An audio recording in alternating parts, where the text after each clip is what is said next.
I'm here with Dr. Curtis Sullivan, and Dr. Sullivan, what exactly do you do? What is your relationship with the Mighty Oaks program? Sure. I'm the Executive Director of the Biblical Counseling Coalition. That's my full-time job, but I also serve on the advisory board for the Mighty Oaks Warrior Program. Okay, so when you, I know that there's a lot of people that get recommended to you, like soldiers in particular, is that correct? Or people from the military.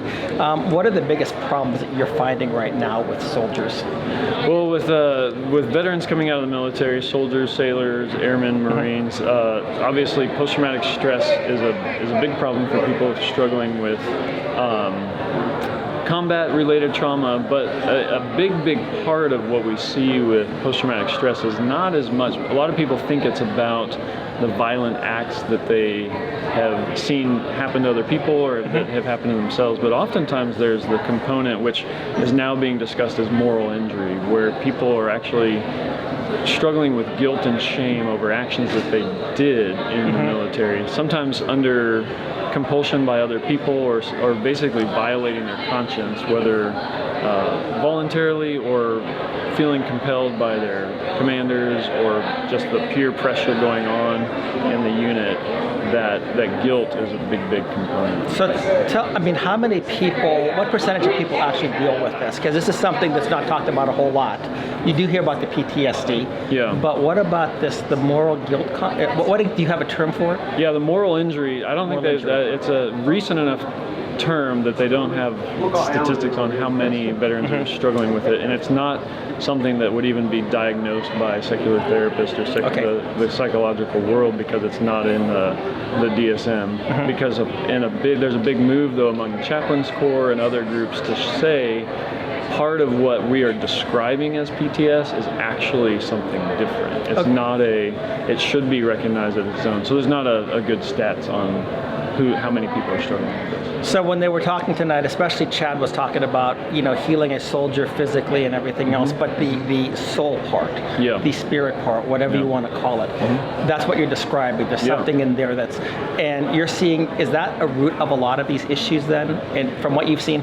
Oh yeah, absolutely. The soul issues, because a lot of times what's happened is we've identified what are spiritual issues and called them mental health issues. Right. Not saying that mental health issues are not real, but there's a lot of components that, because people who approach human beings from a materialistic, humanistic perspective, deny or at least ignore the spiritual aspect of life that is real. And so instead of things just being a brain or neurological disruption, there's a soul struggle that's taking place there. And a huge portion of what is seen, I think, a lot among veterans are actually spiritually related issues more than a biological problem. So when you see these from a Christian perspective, from the biblical counseling perspective, a lot of this healing is taking place.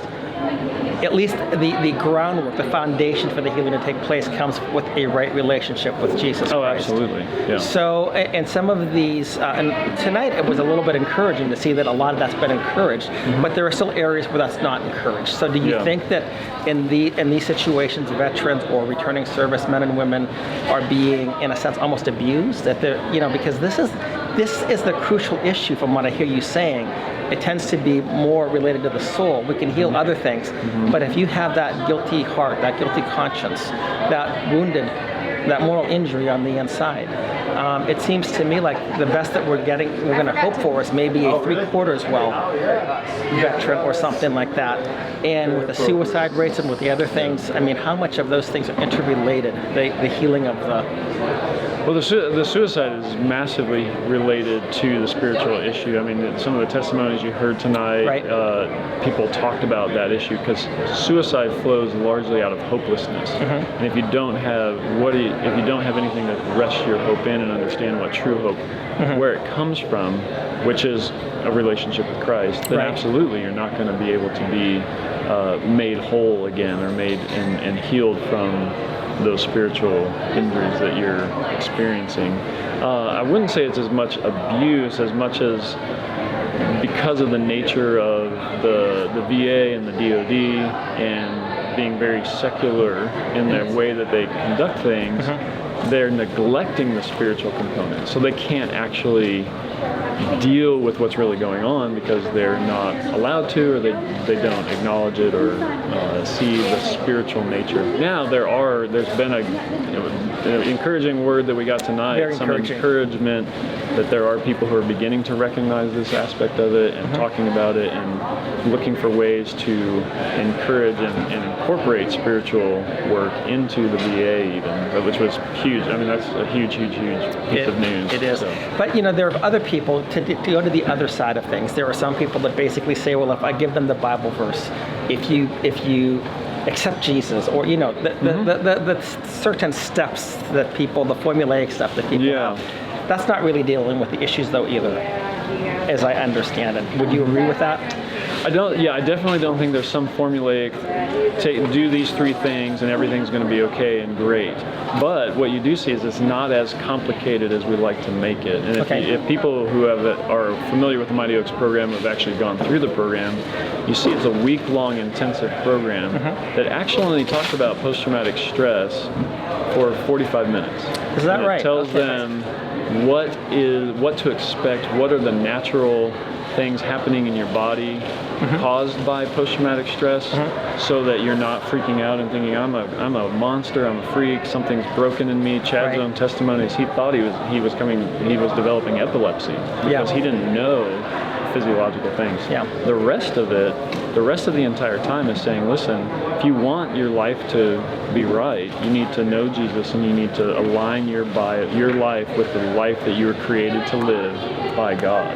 And when we walk in step with God's plan for our lives, everything's not perfect, but a lot of these problems and a lot of these things can fade away, and then we can grow to be more like Christ, and we see progress and growth through that. So as far as churches today, because I think that there are a lot of churches that want to help but maybe are ill-equipped to do so. Are there any types of efforts being made to maybe coach some of the people in the church to do this? And can you explain a little bit more about them? Sure. Running an organization called the Biblical Counseling Organization, I'm obviously going to think biblical counseling is a big part of that. And I think there's a lot of churches that are already doing it, and there are partnerships between Mighty Oaks and other ministries that connect churches with veterans who graduated through the program. It's really helpful. If your church is interested in that, they can reach out to Mighty Oaks and become an outpost. But there's also training in biblical counseling. Our website will connect people, which is biblicalcc.org. Biblicalcc.org. Okay. There's thousands of free resources to help people with all kinds of issues, not just post-traumatic stress, and it connects you to some of our other partner organizations like the Christian Counseling and Educational Foundation, Association of Certified Biblical Counselors, Association of Biblical Counselors, which is here in Texas if you're from Texas. Okay, great. And they all train people to do lay counseling ministry. Okay, wonderful. Let me ask you just a couple of other questions and let you go then. Thank you so much for your time. Broken families. One of the things that we've been trying to deal with is the issue of divorce. I know veterans many times come home and they have a broken family. People that don't have to be veterans, they have broken families. Broken family, that epidemic goes throughout the United States. If you or one of your friends or brothers or sister or whatever is not touched by it, you will know somebody who's touched by it. But to me, it looks like a lot of the issues as well are either the foundation, or maybe that gets exacerbated by broken families. What do you have to say? What do you have to offer to help keep families together, to make sure that, if people are not rushing to the execution chamber of divorce, that they're actually taking the time. People need care, and people need to rebuild that stuff. What kind of hope or what kind of assistance or whatever advice can you offer in situations like that? Well, I think, getting to help people recognize that they're not alone in their struggle is huge for anybody, no matter what the struggle is. And for a couple to realize they're not alone. First of all, they're not alone in the sense that this is not a struggle that's unique to them. 1 Corinthians 10:13 says there's no temptation that has taken you except that which is common to man. And God is faithful. He will not allow you to be tempted beyond what you're able, but through every temptation provides a way of escape so that you'll be able to endure it. So you're not alone. You're also not alone in the sense that there are other people there who can help you and who can walk through this with you. Many churches, the pastors are equipped to help in marriage counseling. And many churches even have lay counseling ministries that will come alongside you and help you walk through this. And then biblical counseling centers or organizations that are separate from churches as well. So again, our website would connect you. There's hundreds of great biblical counselors across the country, in the world, who would be happy to reach out and help save marriages through offering God's solutions to these problems. So if a church wanted to start that, what is the best way, or at least one or two of the ways that they could contact you or get, rather than just doing a search on the internet? How could they contact you? What would Yeah, well, I think going to the website connects.